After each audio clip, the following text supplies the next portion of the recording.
The summer house had been empty for 3 years, since my grandmother passed. The family couldn't agree on what to do with it, so it just sat there, by the sea, waiting. I was the one who finally volunteered to clear it out. I had the most memories of the place. Every summer from age 5 to 12, I'd spent August here with Grandma while my parents traveled. The key was under the same fake rock. The door still stuck the same way. Inside, everything was covered in dust, but preserved.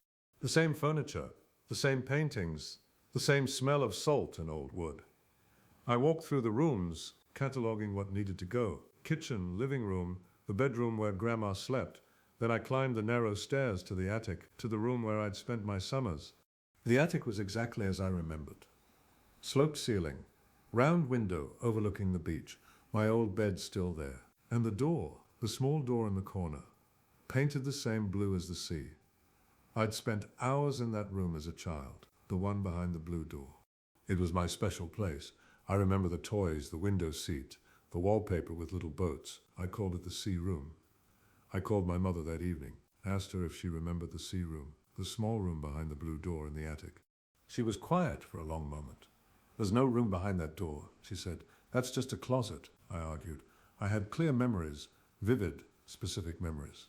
The boat wallpaper, the window seat overlooking the rocks, the toy sailboat Grandma gave me. My mother insisted, "You must be mixing it up with somewhere else. That door opens to a closet, maybe 3 feet deep." Worried, I went back upstairs, stood in front of the blue door. I hadn't opened it yet, hadn't needed to. I remembered what was inside. But now my hand hesitated on the handle. What if my mother was right? I opened it. Behind the door was a room, not a closet, a room, exactly as I remembered. Boat wallpaper, window seat, the same dusty sunlight through the round window. My toy sailboat sitting on the shelf. I took photos, sent them to my mother. "See?" I wrote. "The sea room is real." She called me back within minutes. Her voice was strange. "Those photos just show an empty closet," she said. "I don't know what you're seeing." Scared, I looked at my phone. In the photos I'd just taken, the room was there. The wallpaper, the window, everything. But when I opened them in the message to my mother, they showed something different. An empty closet, 3 feet deep, just like she'd said. I stepped into the sea room. It felt real. The floorboards creaked under my feet. The wallpaper was slightly faded, as it should be after 30 years.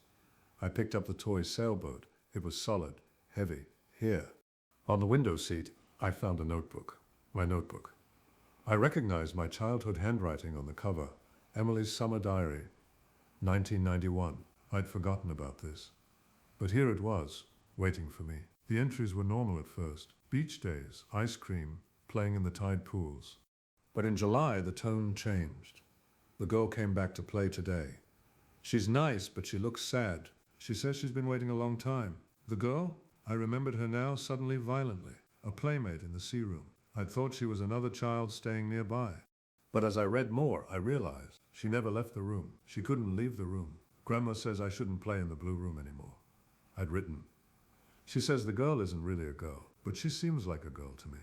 She taught me a game today. We play it when the sun goes down. Scared, the last entry was from August 12, 1991. The girl asked me to stay with her forever. I said no. She looked sad. Grandma came to get me and closed the blue door very tight. She said, "We're never opening it again." I'd never come back to the summer house after that summer. My parents said I'd outgrown it.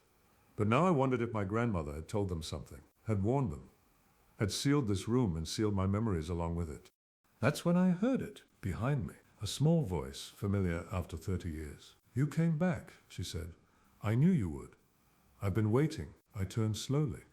She stood by the window seat. She looked exactly the same, 8 years old, forever. "You're older now," she said, head tilted. "That's okay. We can still play." She smiled, too wide. Her teeth weren't right. They hadn't been right when I was a child either, I realized. I'd just been too young to notice. I backed toward the door. "I asked you once before," she said, still smiling. "Stay with me. It's lonely here. Your grandmother was company, but she's gone now. You're the only one who can see this room, the only one who can see me." I ran, slammed the blue door behind me. Heard her laughing or crying, I couldn't tell. I didn't stop until I was outside, in the salt air, the sun setting over the water. I drove to the hardware store that night, bought boards and nails. I sealed the blue door the way my grandmother should have sealed it decades ago, from the outside this time. No one is opening that room again. The estate agent couldn't understand why I wanted to sell the house as is. No cleanup, no staging. Are you sure? She asked. There's a room upstairs that seems damaged. Water damage, maybe. No windows, strange stains on the walls. She didn't see what I saw, just like my mother, just like everyone else. The C room only exists for certain people. People like me. People the girl has been waiting for. I have a daughter now. She's 7. Next summer, she would have been the right age to start spending summers at the beach house, to climb those stairs, to open that blue door. We're never going there. I'm selling the house to strangers. If they can't see the room, maybe that's for the best. And if their daughter can, if she finds the blue door, then I'll have passed the waiting along, and I'll try not to think about what I've done. I kept the diary. I don't know why. Maybe because it's the only proof the room was real. Maybe because somewhere in the back of my mind I can still hear her voice. Still hear her asking me to stay. Sometimes, late at night, I wonder what would have happened if I'd said yes. If 8-year-old me had agreed to stay in the C room forever, would I still be there now, playing games until the sun goes down? Waiting for the next child who can see what others can't,